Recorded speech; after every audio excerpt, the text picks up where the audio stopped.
Once upon a midnight dreary, while I pondered, weak and weary, over many a quaint and curious volume of forgotten lore.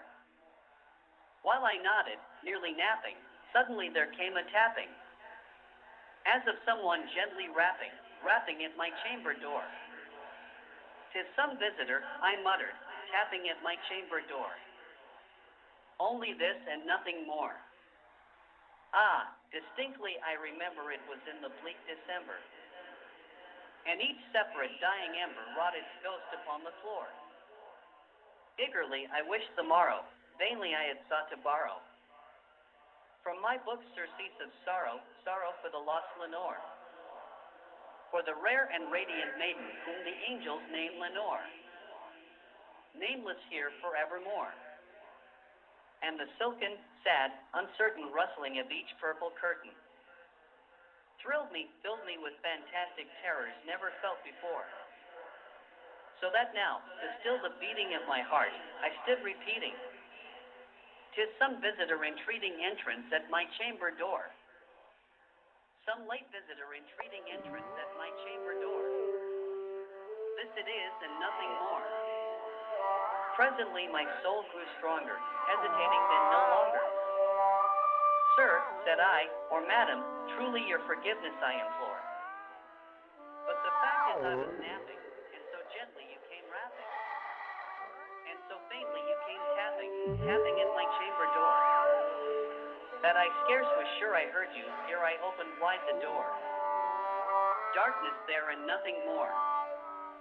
Deep into that darkness peering, long I stood there wondering, fearing, doubting, dreaming dreams no mortal ever dared to dream before. But the silence was unbroken, and the stillness gave no token. And the only word there spoken was the whispered word, Lenore? This I whispered, and an echo murmured back the word, Lenore. Merely this and nothing more. Back into the chamber turning, all my soul within me burning. Soon again I heard it tapping somewhat louder than before. "Surely," said I, "surely that is something at my window lattice. Let me see, then, what thereat is, and this mystery explore. Let my heart be still a moment, and this mystery explore. 'Tis the wind and nothing more." Open here I flung the shutter, when, with many a flirt and flutter, in there stepped a stately raven of the saintly days of yore. Not the least obeisance made he, not a minute stopped or stayed he, but, with mien of lord or lady, perched above my chamber door. Perched upon a bust of Pallas just above my chamber door. Perched, and sat, and nothing more. Then this ebony bird beguiling my sad fancy into smiling, by the grave and stern decorum of the countenance it wore.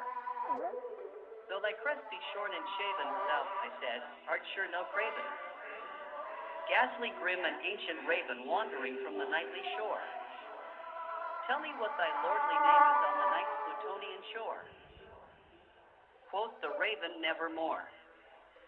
Much I marveled this ungainly fowl to hear discourse so plainly, though its answer little meaning, little relevancy bore. For we cannot help agreeing that no living human being ever yet was blessed with seeing bird above his chamber door, bird or beast upon the sculptured bust above his chamber door, with such name as Nevermore.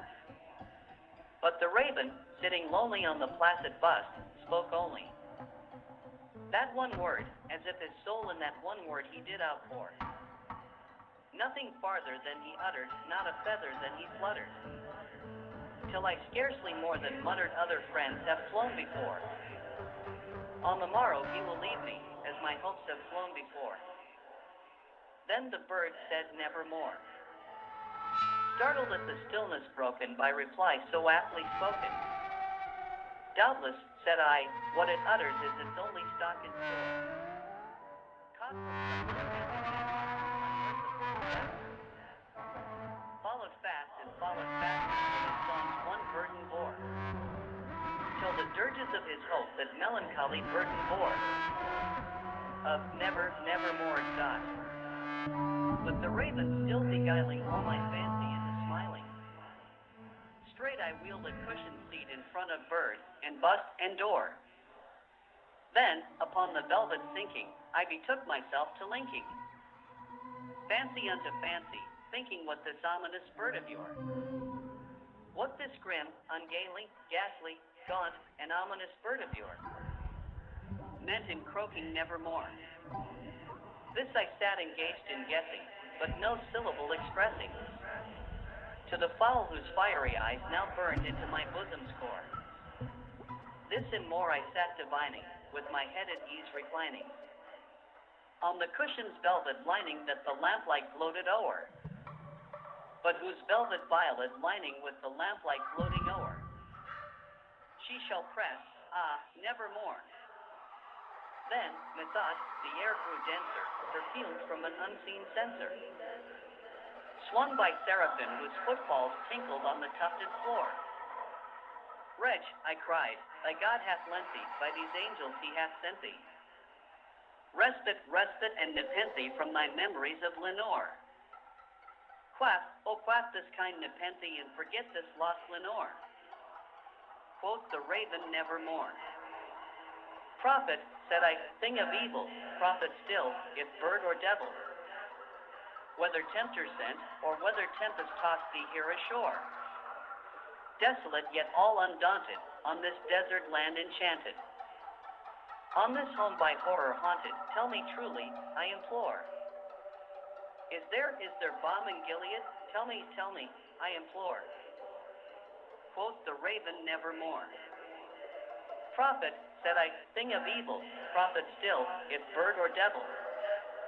By that heaven that bends above us, by that God we both adore. Tell the soul with sorrow laden if, within the distant Iden, it shall clasp a sainted maiden whom the angels name Lenore. Clasp a rare and radiant maiden whom the angels name Lenore. Quoth the raven nevermore. Be that word our sign of parting, bird or fiend. I shriek, upstarting. Get thee back into the tempest and the night's Plutonian shore. Leave no black plume as a token of that lie thy soul hath spoken. Leave my loneliness unbroken, put the bust above my door. Take thy beak from out my heart, and take thy form from off my door. Quoth the raven nevermore. And the raven, never flitting, still is sitting, on the pallid bust of Pallas just above my chamber door. And his eyes have all the seeming of a demon that is dreaming.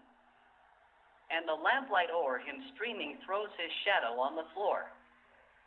And my soul from out that shadow that lies floating on the floor shall be lifted nevermore.